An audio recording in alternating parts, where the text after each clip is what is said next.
సాయిరామ్.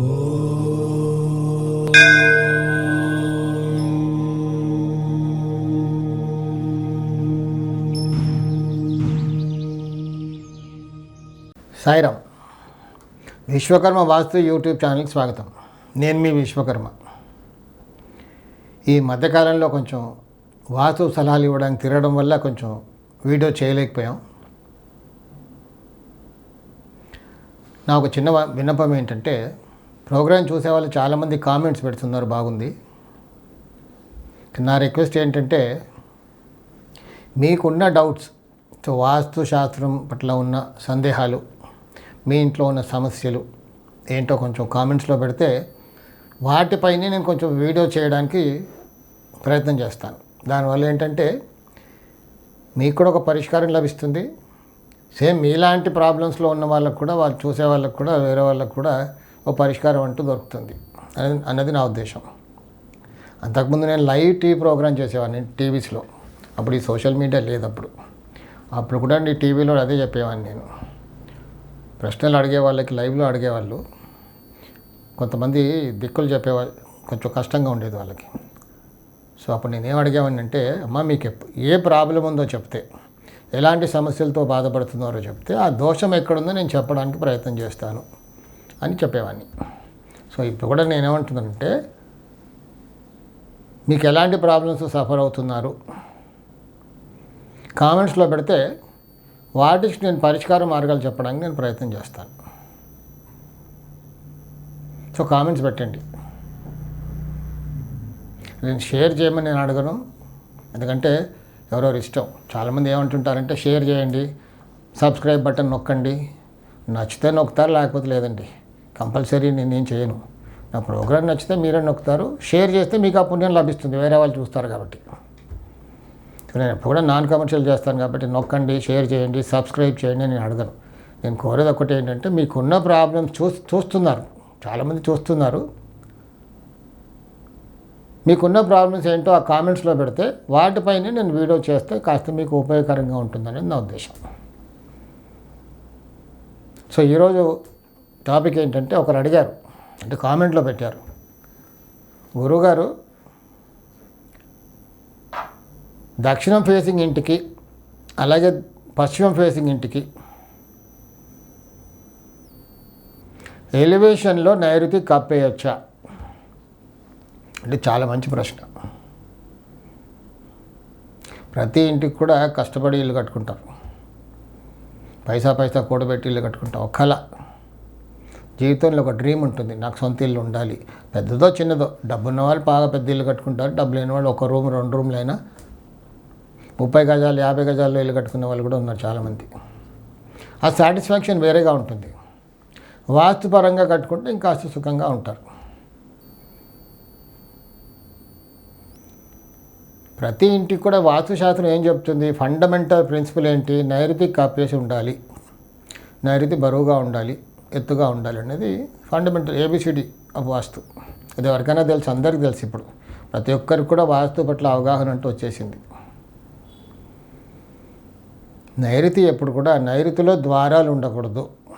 నైరుతి ఎలా ఉంటుంది అంటే, మాస్టర్ బెడ్రూమ్ ఎక్కడ ఉంటుంది, నైరుతి. ప్రతి ఒక్కరికి తెలుసు. నైరుతి దక్షిణ నైరుతి పశ్చిమ నైరుతిగా ఉంటుంది. నైరుతి మూలని అంటే దక్షిణం పశ్చిమం కలిసి మూలని నైరుతి అంటాం. దక్షిణం వైపు దక్షిణ నైరుతి, పశ్చిమం వైపు పశ్చిమ నైరుతి ఉంటుంది. దక్షిణ ఇంటికి నైరుతి కప్పేయచ్చా అంటే, దక్షిణ నైరుతిలో ఎలివేషన్, దక్షిణ ఫేసింగ్ అంటే ఆ ఇంటికి రోడ్డు దక్షిణలో ఉంటుంది.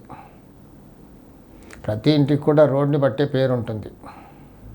మనకున్న 4 దిక్కులు, ఉత్తరం, దక్షిణం, తూర్పు, పశ్చిమ, 4 దిక్కులు. సో రోడ్డు ఎటుపక్క ఉంటే, ఉత్తరంలో రోడ్డు ఉంటే దాన్ని ఉత్తర ఫేసింగ్ ఇల్లు అంటాం, తూర్పులో రోడ్డు నింటి తూర్పు ఫేసింగ్ ఇల్లు అంటాం, దక్షిణంలో రోడ్డు ఉంటే దక్షిణ ముఖం ఇల్లు అంటాం, పశ్చిమంలో ఉంటే పశ్చిమ ముఖం ఇల్లు అంటాం. కానీ కొన్ని ఇళ్ళకి 2 రోడ్లు కూడా ఉంటాయి. దక్షిణంలో తూర్పులో ఉన్న రోడ్లు ఉన్న ఇంటిని ఆగ్నేయం బ్లాక్ అంటాం. అలాగే తూర్పులో ఉత్తరంలో రోడ్డు ఉంటే ఆ ఇంటిని మనం ఈశాన్యం బ్లాక్ అంటాం. పశ్చిమంలో ఉత్తరంలో రోడ్డు ఉంటే వాయువ్యం బ్లాక్ అంటాం.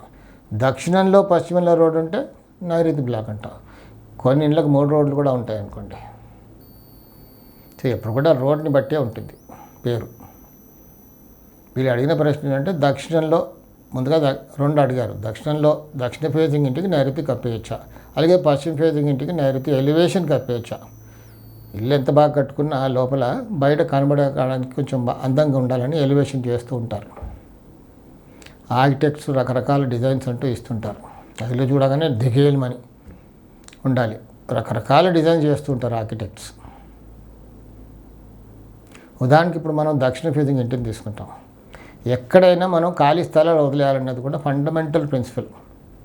దక్షిణం కంటే ఉత్తరంలో ఎక్కువ ఖాళీ స్థలం ఉండాలి, పశ్చిమం కంటే తూర్పులో ఎక్కువ ఖాళీ స్థలం ఉండాలి. అంటే 4 పక్కల ఖాళీ స్థలాలు ఉండాలి.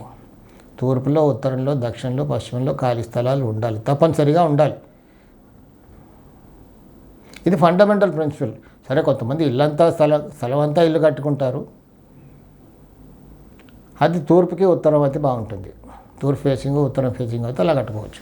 కానీ దక్షిణ ఫేసింగ్ ఇంటికి మాత్రం తప్పనిసరిగా దక్షిణంలో ఖాళీ స్థలం వదలకుండా రోడ్డుకు కట్టుకుంటే ఉత్తరంలో ఖాళీ స్థలం కంపల్సరీగా ఉండాలి, ఫండమెంటల్ ప్రిన్సిపల్. అలాగే పశ్చిమ ఫేసింగ్ ఇంటికి పశ్చిమ రోడ్డు ఆనుకొని కట్టుకున్నా తూర్పులో ఖాళీ స్థలం ఉండాలి. ఉత్తరంలో కూడా ఉంటే బాగుంటుంది, అలాగే తూర్పులో కూడా ఖాళీ స్థలం ఉండాలి. ఎక్కడున్నా లేకున్నా ఉత్తరంలో, తూర్పులో కంపల్సరీగా ఖాళీ స్థలాలు ఉండాలి. అప్పుడే మంచి రిజల్ట్స్, ఫలితాలు అంటూ ఉంటాయి. నైరుతి కప్పేయడం అంటే నైరుతిలో మెట్లు కట్టుకుంటారు చాలామంది. ఎందుకంటే నైరుతి బరువు అవుతుంది మెట్లతో అని కట్టుకుంటుంటారు. కానీ నా అనుభవంలో, నాకున్న ఈ కొద్ది 40 సంవత్సరాల అనుభవంలో నేను గమనించింది ఏంటంటే ప్రాక్టికల్గా నైరుతిలో మెట్లు ఉన్న వాళ్ళు కప్పేయబడుతుంది ఒప్పుకుంటాను, కానీ కొన్ని రకాల ప్రాబ్లమ్స్తో ఇబ్బందులు పాలవుతూ ఉన్నారు. ఎక్కువగా యాక్సిడెంట్స్తో బాధపడుతూ ఉంటారు. సో నైరుతిలో మెట్లు వేసుకున్నప్పుడు ఏం చేస్తారు, ఆ మెట్లకి ఎలివేషన్ చేసేసి మొత్తం గ్లాస్తోనో దేంతోనో కప్పేస్తారు. సరే, మెట్లు నైరుతిలో లేవనుకోండి, ఇంకెక్కడో కట్టుకున్నారు, ఆగ్నేయంలో కట్టుకున్నారు, లేదా ఉత్తర వాయుల్లో కట్టుకున్నారు అనుకోండి. నైరుతిలో బెడ్రూమ్ ఉంటుంది, ఖాళీ స్థలం నైరుతిలో, దక్షిణంలో ఖాళీ స్థలం ఉంటుంది. ఖాళీ స్థలం లేకుండా కట్టుకున్నారు, అప్పుడు ఇంకా ప్రసక్తే రాదు. కానీ కొంతమంది ఏం చేస్తారంటే ఎలివేషన్ గురించి ఎట్టి పరిస్థితుల్లో నైరుతి మాస్టర్ బెడ్రూమ్కి దక్షిణ నైరుతిలో కిటికీలు పెట్టుకోకూడదు. అలాగే దక్షిణంలో నైరుతి దగ్గరగా కూడా కిటికీలు పెట్టుకోకూడదు. దక్షిణ ఆగ్నేయంలో పెట్టుకోవచ్చు,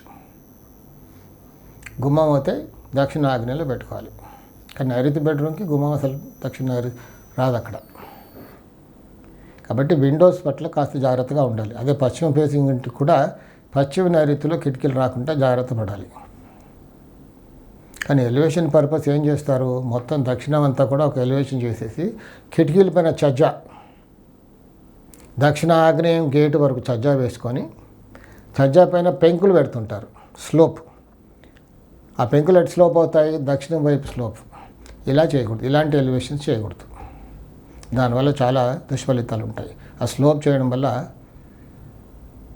బాగా మేధావులు ఉన్నా దానికి తోడుగా ఎక్కడైనా వాయువుల్లో దోషం అయిందనుకోండి, అటెంప్ట్ చేస్తారు, లైఫ్ అటెంప్ట్ అంటే సూసైడ్ వరకు వెళ్ళిపోతుంటారు. బాగా చదువుకున్న వాళ్ళు, తెలివి ఉన్న వాళ్ళు కూడా అలా అటెంప్ట్ చేస్తూ ఉంటారు. కాబట్టి జాగ్రత్తగా అలా స్లోపులు మాత్రం వేసుకోకూడదు. కొంతమంది ఛజ్జా వేసుకునే ఎలివేషన్ స్లోప్ ఇవ్వలేదనుకోండి, కొంచెం బయటకు వస్తారు,